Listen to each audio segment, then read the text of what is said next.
Class में स्वागत है। मोस्ट वेलकम आपका।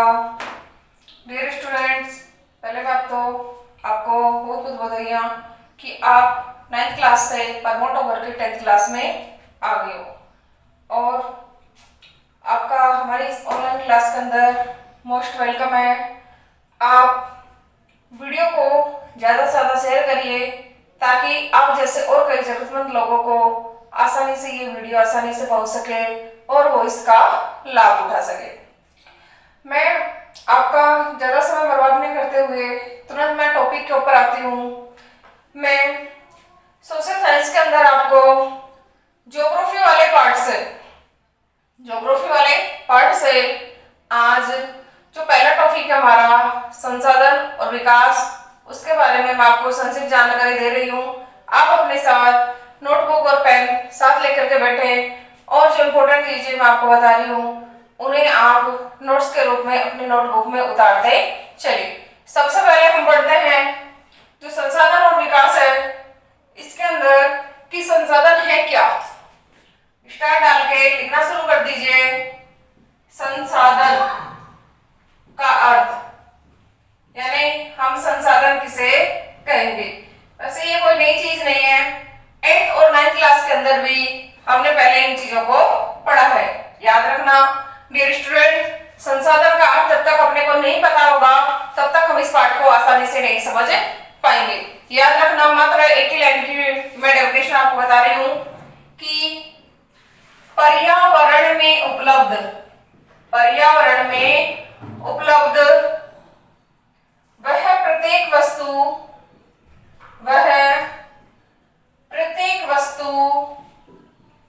जो हमारी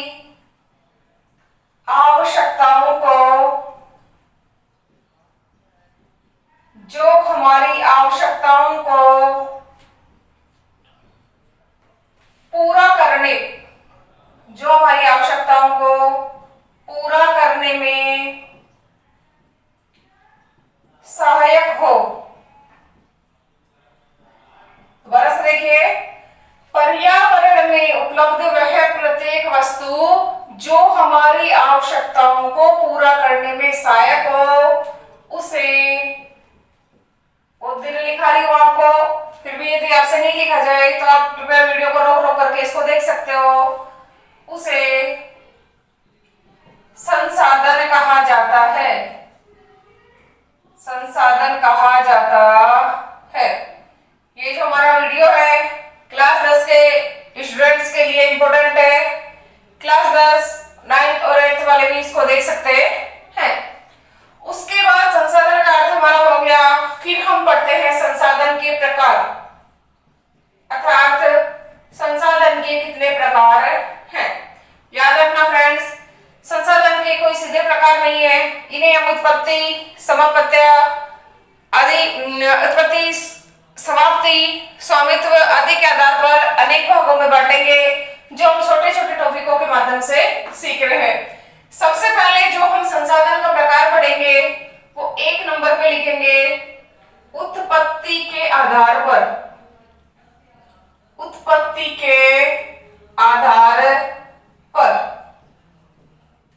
अर्थात उत्पत्ति के आधार पर संसाधनों के कितने प्रकार हैं। देखिए, उत्पत्ति के आधार पर जो संसाधनों के प्रकार हैं वो हैं 2। कितने प्रकार करने हैं आपको? 2।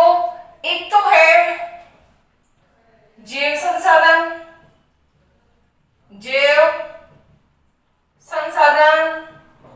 और दूसरा है अजैव संसाधन। दूसरा है हमारा अजैव संसाधन। उत्पत्ति के आधार पर संसाधनों का हमने जो वर्गीकरण किया है, पहला नंबर आता है जैव संसाधन और उसके बाद दूसरा नंबर आता है अजैव संसाधन। एक चीज और आगे बढ़ने से पहले, जो हमने संसाधन का अर्थ लिखा है, हमने यहाँ दो एग्जांपल लिए होते तो हमारा टॉपिक और आसान होता, तो इसलिए मैं आपको यहाँ पुनः एक चीज लिखवा रही हूँ। नोट कर लीजिए डियर स्टूडेंट्स कि संसाधन हमने लिखा कि पर्यावरण में उपलब्ध हो प्रत्येक वस्तु जो हमारी आवश्यकताओं को पूरा करती हो या पूरा करने में सहायक हो, उसे संसाधन कहेंगे।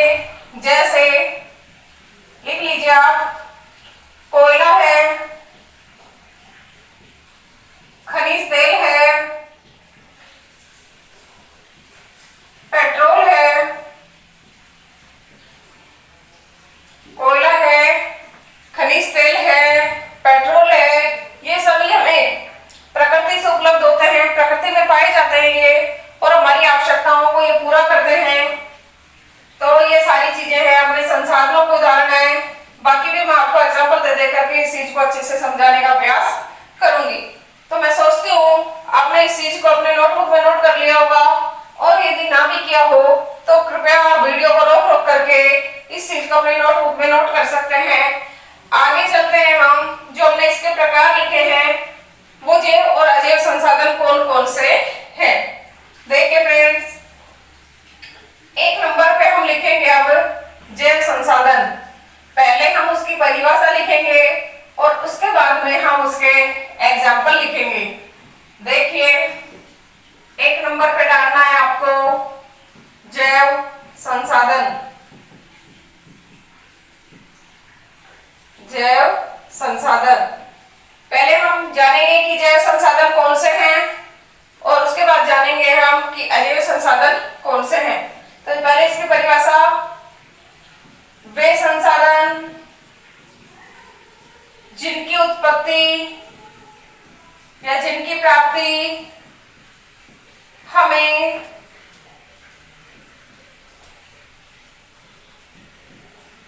सजीव जगत या जीवों से होती है, जीवों से होती है। वे संसाधन जिनकी प्राप्ति हमें सजीव जगत या जीवों से होती है उसे जैविक संसाधन कहा जाता है।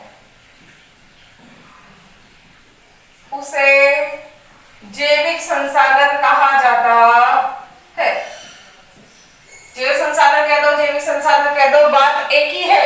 वे संसाधन जिनकी प्राप्ति हमें जीवों से या सजीव जगत से हो उन्हें हम जैविक संसाधन कहेंगे। फिर देखते हैं हम इसके एग्जाम्पल, उदाहरण। एक नंबर पे उदाहरण इनके, जैसे वनस्पति है, सजीव जगत में आ रही है, पशु है आदि। मानव भी एक संसाधन है। पहले भी मैंने आपको बताया था कि जो वनस्पति और पशु है उनको यहाँ मैंने संसाधन माना है। तो देखते हैं कि वनस्पति से हमें क्या प्राप्त होगा और पशु से हमें क्या प्राप्त होगा कि वो हमारे लिए संसाधन है। देखिए, वनस्पति से हमें क्या मिल रहा है? खाने के लिए हमें फल मिल रहे हैं, पूजा करने के लिए हमें फूल मिल रहे हैं, यहीं से हमें अनाज मिलता है, अनाज मिलता है, सब्जियां मिलती हैं हमें और जड़ी बूटियां भी प्राप्त होती हैं। जड़ी बूटियां भी इन्हीं के अंदर आती हैं। वनस्पति, फल फूल, अनाज, सब्जी, जड़ी बूटियां आदि। उसके बाद देखते हैं हम पशु, कि पशु से हमारी कौन कौन सी आवश्यकताओं की पूर्ति होती है।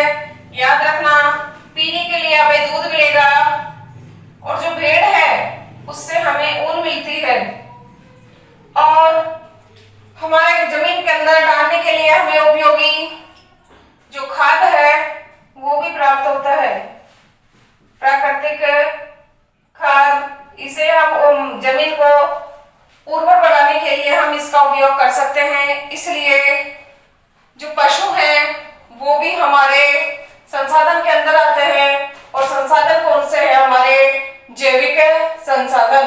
वे संसाधन जिनकी प्राप्ति हमें सजीव जगत जीवों से है उसे जैविक संसाधन कहेंगे। जैसे वनस्पति या पशु है आदि। वनस्पति से हमें फल फूल, अनाज, सब्जी, जड़ी बूटियां मिलती हैं और पशुओं में से हमें दूध, भेड़ से हमें ऊन और प्राकृतिक खाद है वो भी हमें पशुओं के अपशिष्ट से ही प्राप्त होती है, जो कि भूमि की उर्वरता शक्ति को बढ़ाने के काम आती है। उसके बाद 2 नंबर पे हम पढ़ेंगे अजैव संसाधन। तो आपको 2 नंबर डाल के लिखना है अजैव संसाधन। अजैव संसाधन 2 नंबर है। उत्पत्ति के आधार पर हमारा अजैव संसाधन, पहले परिभाषा लिखेंगे। वे संसाधन जिनकी प्राप्ति हमें, वे संसाधन जिनकी प्राप्ति हमें, वे संसाधन जिनकी प्राप्ति हमें निर्जीव जगत से होती है। निर्जीव जगत से होती है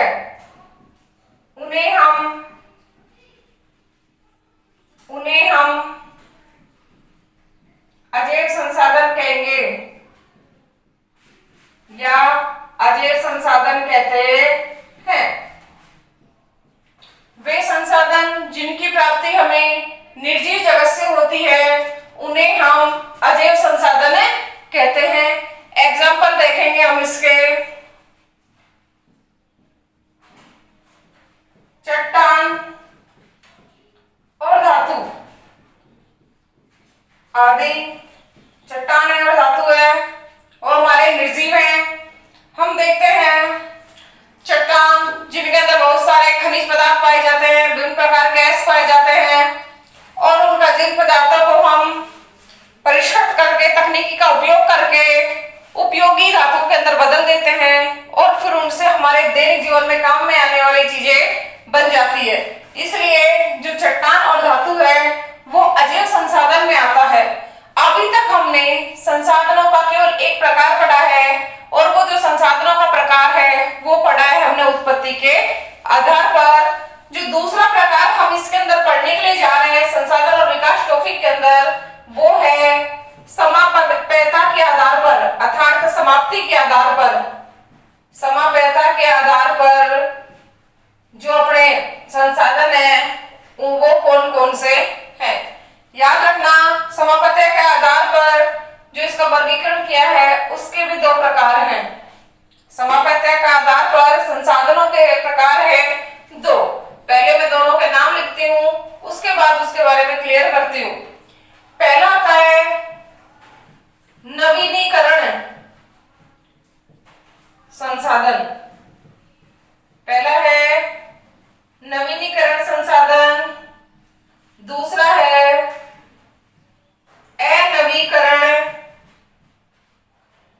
नवीनीकरणीय लिख दो, नवीनीकरण लिख दो, एक ही बात है। अनवीकरणीय संसाधन,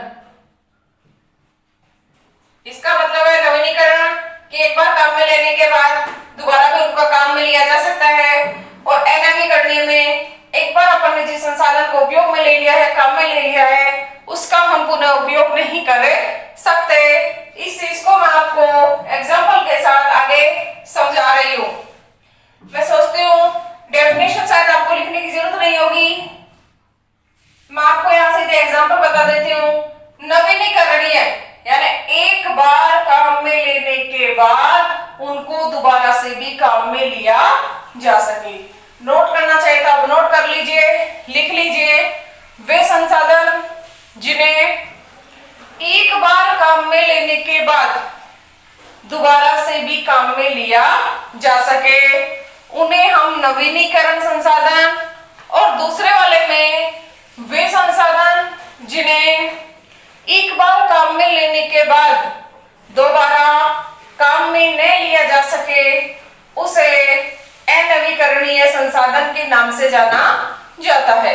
फिर देखते हैं हम यहाँ पर इनके एग्जाम्पल कौन कौन से हैं।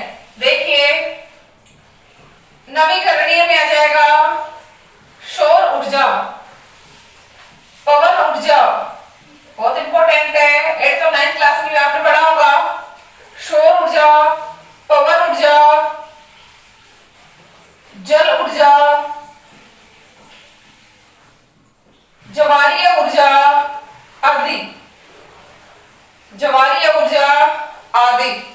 क्योंकि सूर्य पृथ्वी के साथ निरंतर है, रहेगा, रहा था, रोज हमें सूर्य की रोशनी प्राप्त होती है, तो हम इस सूर्य से रोज विद्युत का उत्पादन कर सकते हैं और हमारी दैनिक जीवन की आवश्यकताओं की पूर्ति कर सकते हैं। वैसे ही हम जानते हैं कि पवन ऊर्जा संयंत्रों के द्वारा पवन ऊर्जा के रूप में ऊर्जा इकट्ठी की जाती है, जिसका उपयोग हम निकट भविष्य में भी कर सकते हैं। और जैसे ही वो पवन ऊर्जा हमारे पास समाप्त होती है, दोबारा से हवा के द्वारा ऊर्जा बना लेंगे। वैसे ही समुद्र में जो जल है और समुद्र की जो लहरें हैं, उनसे भी हम ऊर्जा की प्राप्ति आसानी से कर सकते हैं और एक बार काम में लेने के बाद पुनः उसकी प्राप्ति हो सकती है, उसका उपयोग हम कर सकते हैं। उसके बाद अनवीकरणीय संसाधन की जो एक बार काम में लेने के बाद समाप्त हो जाते हैं, पुनः उसका उपयोग नहीं किया जाता। उसके एग्जाम्पल देखते हैं हम। आपको समझ में आ जाएगा परिभाषा से ही। खनिज तेल, कोयला, खनिज तेल, कोयला, पेट्रोल आदि। स्टूडेंट्स, आप इस चीज को समझ गए होंगे। कोयला है, हमने एक बार जला लिया, उसके बाद वो राख बन जाता है। क्या हम उस राख से दोबारा कोयला बना सकते हैं? नहीं। तो अपना जो कोयला है वो अनवीकरणीय में आ जाएगा। ऐसे ही गाड़ी और अपने वाहनों को चलाने के लिए हमें पेट्रोल की आवश्यकता पड़ती है। क्या एक पेट्रोल हमने डाला तो क्या हम उसी पेट्रोल का दोबारा से उपयोग कर सकते हैं? हमारा उत्तर हो नहीं। फिर हमें दोबारा उसके लिए पेट्रोल पंप पे जाना पड़ेगा और हमें पेट्रोल लेना पड़ेगा। इसलिए जो एक बार काम में लेने के बाद समाप्त हो जाए, दोबारा से हम उनका उपयोग नहीं कर सके, उन संसाधनों को अनवीकरण या गैर नवीकरण संसाधन के नाम से जाना जाता है। एक ही जगह आप गैर नवीकरण भी है, इसको कह सकते हो गैर नवीकरणीय। बात एक ही है कि जिनको अपन दोबारा से उपयोग में नहीं ले सके। मैं समझ रही हूँ, शायद आप मेरे साथ साथ नोट्स भी बना रहे होंगे। यदि आपने नहीं भी बनाए हैं तो कोई बात नहीं है, आपके पास ये वीडियो हमेशा के लिए रहेगा। मैं आपसे पुनः रिक्वेस्ट करती हूँ, आपको इस टॉपिक को समझने के लिए वीडियो को अंत तक जरूर देखना होगा, तभी आप इस चीज को समझ पाएंगे। और इस वीडियो को अपने ज्यादा से ज्यादा मित्रों के पास शेयर करिए ताकि उन तक भी ये आवश्यक जानकारी आसानी से पहुंच सके। और यदि आप चैनल पर नए हैं तो प्लीज चैनल को सब्सक्राइब भी करिए, लाइक करिए, कमेंट करिए। देखिए, दो प्रकार है अपने संसाधनों के पढ़े हैं। अब हम जो तीसरा प्रकार पढ़ने के लिए जा रहे हैं वो देखते हैं कौन सा है। दो हमारे हो गए, तीसरा प्रकार जो हम पढ़ेंगे वो है हमारा स्वामित्व के आधार पर। स्वामित्व,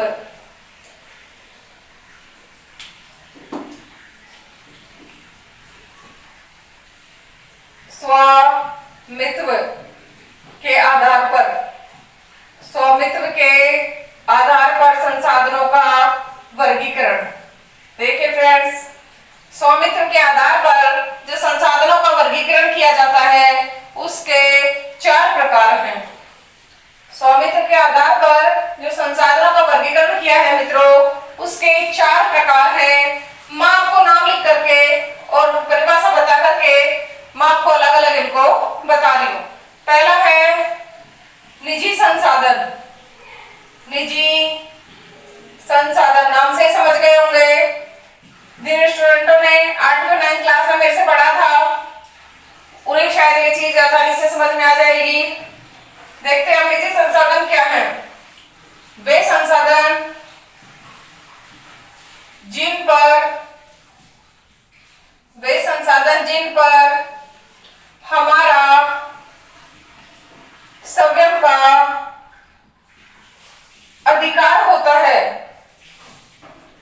वे संसाधन जिन पर हमारा स्वयं का अधिकार होता है उन्हें निजी संसाधन कहा जाता है।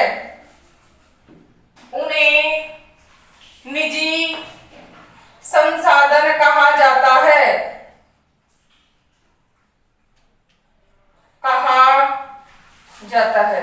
नाम से पता लग गया था। वे संसाधन जिन पर हमारा खुद का अधिकार होता है उसको निजी संसाधन कहेंगे। अब हम देखते हैं इसके एग्जाम्पल कि कौन कौन से हमारे निजी हैं। उदाहरण देखिए, अपना खुद का घर है, अपनी खुद की दुकान है, अपना घर है, अपनी दुकान है, अपनी जमीन है, अपने जेवर है,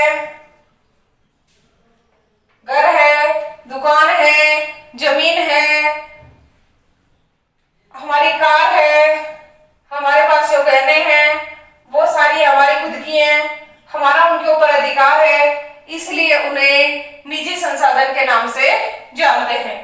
दूसरा जो हमारा संसाधन इसमें आएगा वो आएगा सामुदायिक संसाधन।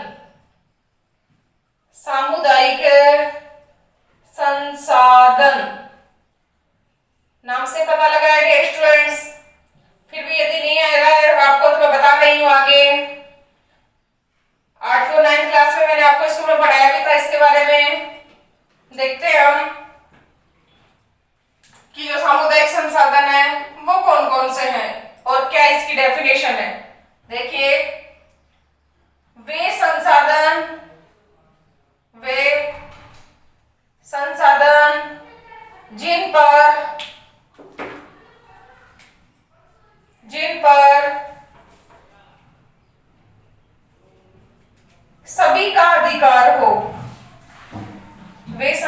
जिन पर सभी का अधिकार हो उसे निजी सामुदायिक संसाधन कहेंगे।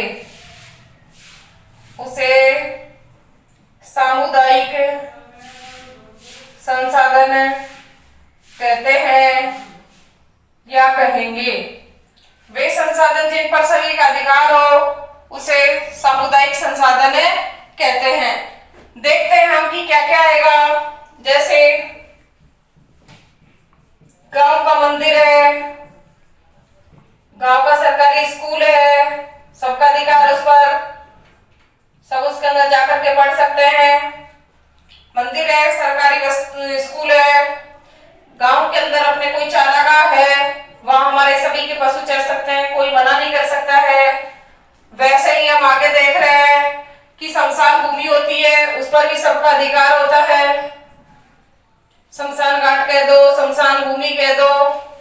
गांव के अंदर कोई तालाब या पोखर है, तालाब या पोखर है, तो उस पर भी सभी का अधिकार होता है।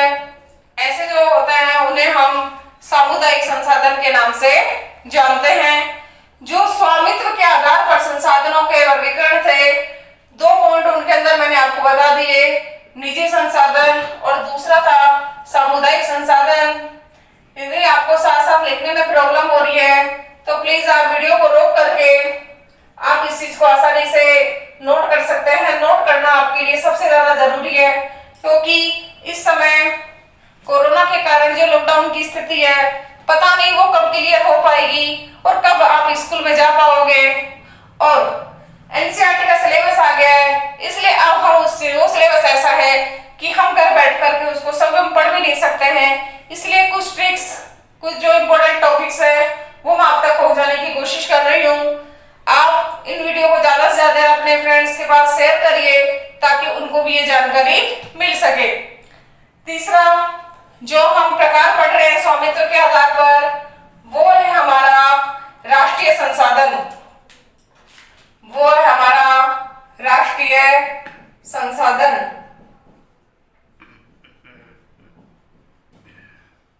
देखिए फ्रेंड्स, राष्ट्रीय संसाधन किसके कहेंगे? देखिए परिभाषा है इसकी, वे संसाधन जिन पर तकनीकी रूप से, वे संसाधन जिन पर तकनीकी रूप से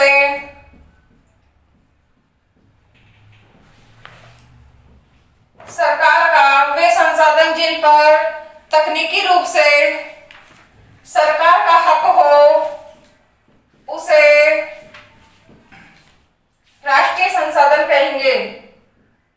यानी जो सरकार के कब्जे में है उसे हम राष्ट्रीय संसाधन कहेंगे, उसे हम राष्ट्रीय संसाधन कहेंगे। वेरी मोस्ट इंपोर्टेंट है, अच्छे से याद कर लेना इसको। राष्ट्रीय संसाधन किसे कहेंगे? वे संसाधन जिन पर तकनीकी रूप से सरकार का अधिकार होता है, सरकार के पास होते हैं, सरकार का जिन पर हक होता है, उन्हें हम राष्ट्रीय संसाधन के नाम से जानते हैं। देखते हैं एग्जाम्पल क्या है इसमें। देखिए सभी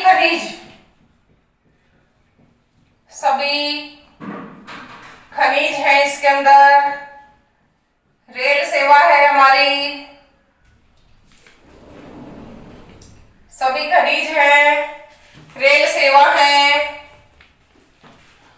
वन है और भी बहुत सारी चीजें हैं जिन पर सरकार का अधिकार होता है। उन सभी को हम राष्ट्रीय संसाधनों के नाम से जानते हैं।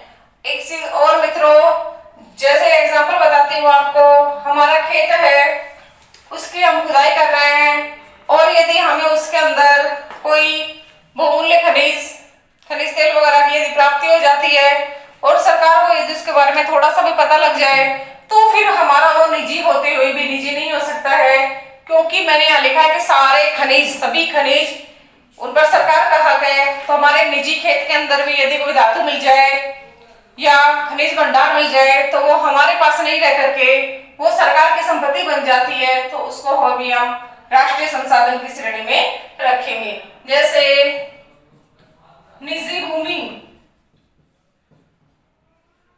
निजी भूमि में प्राप्त खनिज भंडार, निजी भूमि में प्राप्त खनिज भंडार है वो भी हमारे राष्ट्रीय संसाधन में ही आता है। निजी भूमि के अंदर जो कोई हमें खनिज भंडार मिल जाए वो हमारा खुद का नहीं होकर के और वो राष्ट्रीय संसाधन में माना जाएगा। चौथा जो हम इसके अंदर प्रकार पढ़ रहे हैं फ्रेंड्स, वो कौन सा आएगा? निजी हमने पढ़ लिया, सामुदायिक हमने पढ़ लिया, राष्ट्र का हमने पढ़ लिया। अब बचता है हमारा चौथा प्रकार, अंतरराष्ट्रीय संसाधन। नाम से पता लग रहा है वे संसाधन जिन पर किसी एक देश का अधिकार नहीं होता है, जो अंतरराष्ट्रीय स्तर पर, वैश्विक स्तर पर जो संस्थाएं बनाई जाती हैं उन संस्थाओं का ही उस पर अधिकार होता है और संस्थाओं की अनुमति के बिना हम उन संसाधनों का उपयोग नहीं कर सकते। लिखिए, वे संसाधन जिन पर, वे संसाधन जिन पर अंतरराष्ट्रीय, वे संसाधन जिन पर अंतरराष्ट्रीय संस्थाओं का अधिकार हो, वे संसाधन जिन पर अंतरराष्ट्रीय संस्थाओं का अधिकार हो उन्हें हम अंतरराष्ट्रीय संसाधन कहेंगे। और याद रखना, इनका उपयोग हम अंतरराष्ट्रीय संस्थाओं के बिना नहीं कर सकते। अब देखते हो, आपको एक और इम्पोर्टेंट चीज बताती हूँ जो अंतरराष्ट्रीय संसाधन में है नेक्स्ट पॉइंट के अंदर अपने, और वो है, देखिए आपने पढ़ा होगा कि समुद्रों के अंदर भी वो मूल्य खनिज पदार्थ है वो जो पाए जाते हैं। ध्यान रखना, तट रेखा से, इंपोर्टेंट डाल के लिखना, तट रेखा से यानी जहां से समुद्री सीमा शुरू होती है किसी भी देश की, उसकी बात कर रहे हैं हम। तट रेखा से 200 समुद्री मील, यानी तट रेखा से 200 समुद्री मील तक तो उस देश का अधिकार है जिसके साथ तट रेखा लगी हुई है। लेकिन तट रेखा से 200 समुद्री मील के बाद के क्षेत्र पर, बाद के क्षेत्र पर किसी का भी अधिकार नहीं होता, किसी भी देश का अधिकार नहीं होता है, नहीं होता है। इसको अपन अंतरराष्ट्रीय संसाधन के अंदर मानेंगे। यानी 200 समुद्री मील तक तो जिस देश के साथ तटरेखा लगी हुई है उसका अधिकार होगा, लेकिन 200 समुद्री मील के बाद में का जो क्षेत्र है उस पर किसी भी देश का अधिकार नहीं होता है, वो हमारे अंतरराष्ट्रीय संसाधन में आते हैं। एक और चीज याद रखना, जो ये 200 समुद्री मील के बाद का जो क्षेत्र है उसे हम अपवर्जक क्षेत्र के नाम से जानते हैं, या उसे हम अपवर्जक क्षेत्र कहते हैं। ये मैंने आपको 4 प्रकार बताए संसाधनों के, जो हमारे स्वामित्व के आधार पर संसाधनों का वर्गीकरण था। इस पॉइंट के अंदर अपना यानी संसाधनों के जो प्रकार है उसमें अपना एक पॉइंट और बचता है, उसको हम अभी पढ़ लेंगे और बाकी का है हम नेक्स्ट क्लास के अंदर पढ़ेंगे। लेकिन आप इस वीडियो को अंत तक जरूर देखें, तभी आपको यह है आसानी से समझ में आएगा। 3 प्रकार हमने पढ़े हैं। चौथा जो प्रकार है इसका संसाधनों का, वो काफी इंपॉर्टेंट है, एग्जाम की दृष्टि से इंपॉर्टेंट है। वो है विकास के स्तर के आधार पर, विकास के स्तर के आधार पर, विकास के स्तर के आधार पर, अर्थात विकास के स्तर के आधार पर संसाधनों के कितने प्रकार हैं, वो ही एक एक 2-2 नंबर डाल के मैं आपको एक साथ क्लियर कर रही हूं उसको। सबसे पहले हम पढ़ेंगे संभाव्य संसाधन, संभाव्य संसाधन। इसको आप अपनी नोटबुक के अंदर चेक कर लीजिए, और जब भी आप स्कूल नोटबुक के अंदर नोट कर लीजिए, और जब भी आप स्कूल जाए अपने संबंधित स्कूल में, तो अपने सब्जेक्ट टीचर से इस चीज को चेक करवाइए। सबसे पहले देखते हैं हम संभाव्य संसाधन किसको कहेंगे? देखिए, वे संसाधन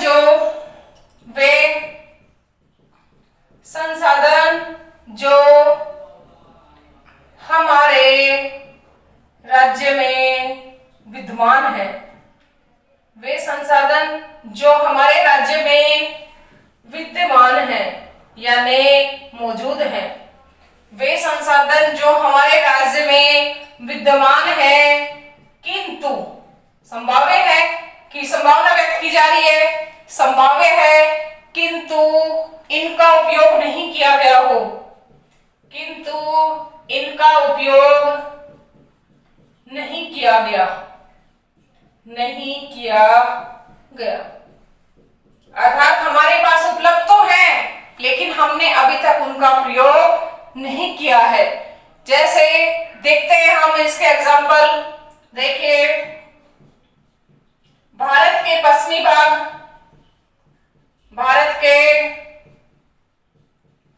भाग, पूरे देश की हम बात कर रहे हैं यहाँ पर, तभी तो अपने भारत का पश्चिमी भाग लिखा है। भारत के पश्चिमी भाग जैसे राजस्थान व गुजरात, यही आने ज्यादा इंपोर्टेंट अपने राजस्थान में, भारत के पश्चिमी भाग में, जैसे भारत के पश्चिमी भाग राजस्थान और गुजरात में पवन ऊर्जा, भारत के पश्चिमी भाग अर्थात राजस्थान और गुजरात में पवन ऊर्जा व सौर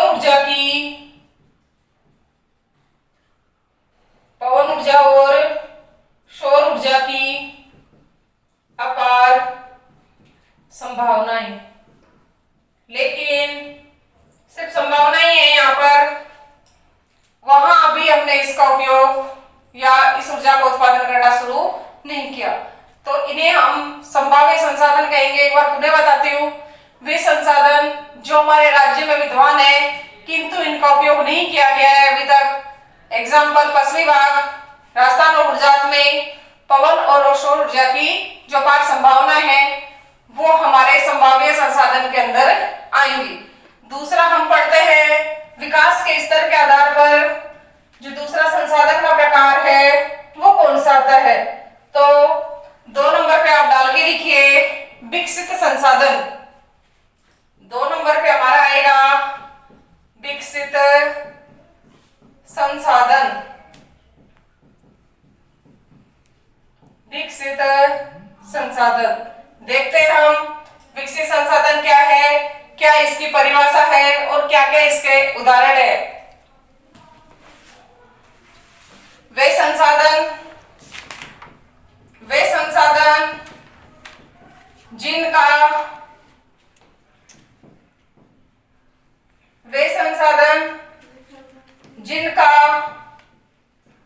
सरकार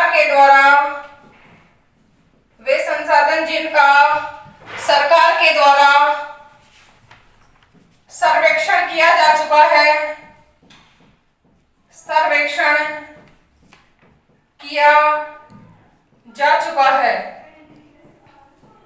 वे संसाधन जिनका सरकार के द्वारा सर्वेक्षण किया जा चुका है और जिनके उपयोग की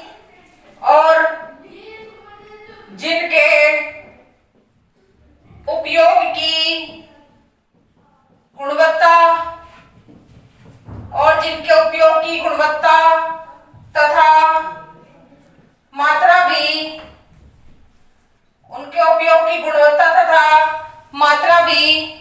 निर्धारित की जा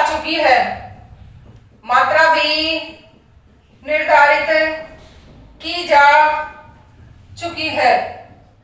उन्हें हम विकसित संसाधनों में मानेंगे।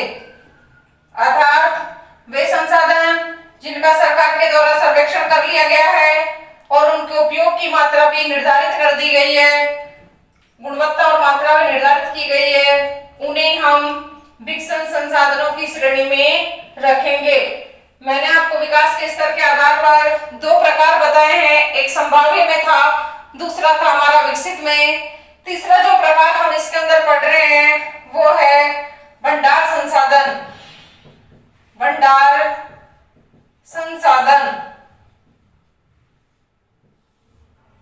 तीसरा हमारा प्रकार है भंडार संसाधन। देखिए किसको कहेंगे? वे संसाधन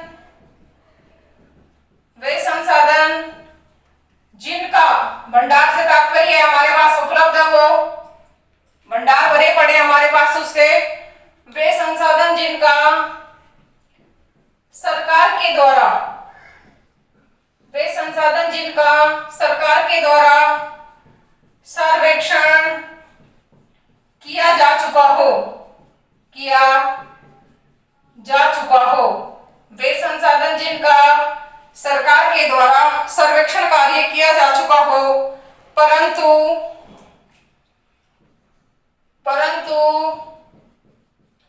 तकनीकी के अभाव में, टेक्नोलॉजी के अभाव में अभी तक, किंतु तकनीकी के अभाव में उनका अभी तक उपयोग नहीं किया जा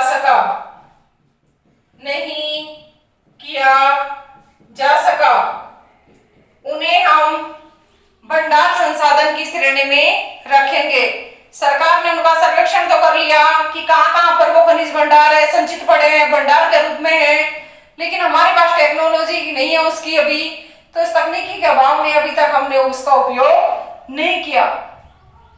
जैसे एक एग्जांपल है कि जो जल है, दो ज्वलनशील गैस हाइड्रोजन और ऑक्सीजन का यौगिक है, जिसे ऊर्जा के मुख्य स्रोत के उपयोग में लिया जा सकता है, लेकिन अभी तक तकनीक के अभाव में ऐसा संभव नहीं हो पाया है। तो उस एग्जांपल को आप लिखिए,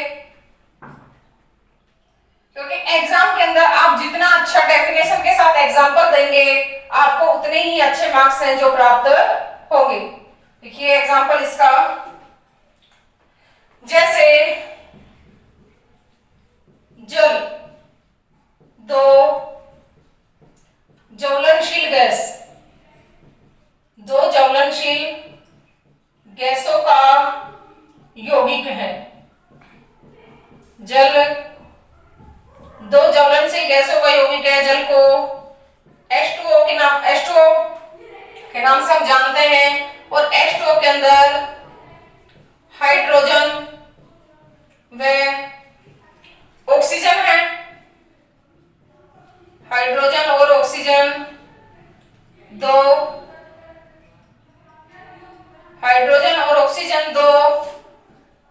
ज्वलनशील गैस है, किंतु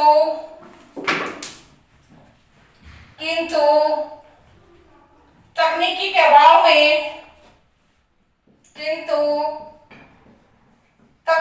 के अभाव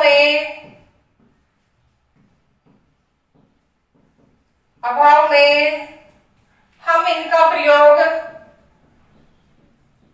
इनका प्रयोग ऊर्जा के रूप में नहीं कर सके।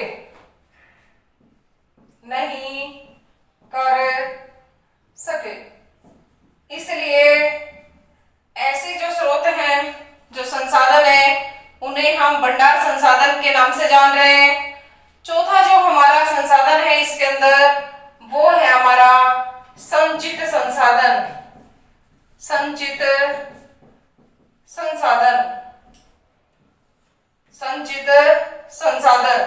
देखते हैं डियर स्टूडेंट्स कि संचित संसाधन किसे कहेंगे।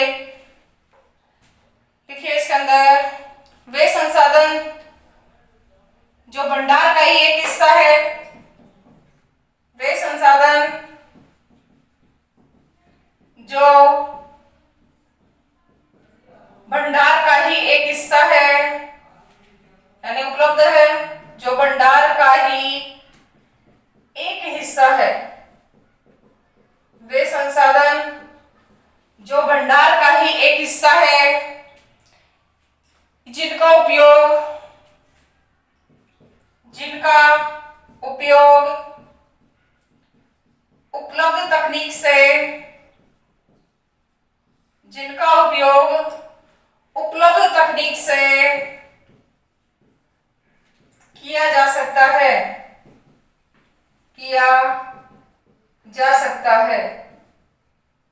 वे संसाधन जो भंडार का एक हिस्सा है जिनका उपयोग उपलब्ध तकनीक से किया जा सकता है, परंतु इनका उपयोग अभी प्रारंभ नहीं हुआ, अभी प्रारंभ नहीं हुआ। यानी भंडार का हिस्सा है, हमारे पास उपलब्ध जो टेक्नोलॉजी है उससे उपयोग कर सकते हैं, लेकिन अभी तक हमने इसका उपयोग नहीं किया है। ऐसे जो शुरू हुआ है वो भी ऐसे जो संसाधन है उनको संचित संसाधन कहेंगे। एग्जाम्पल मैं आपको बता देती हूं, जैसे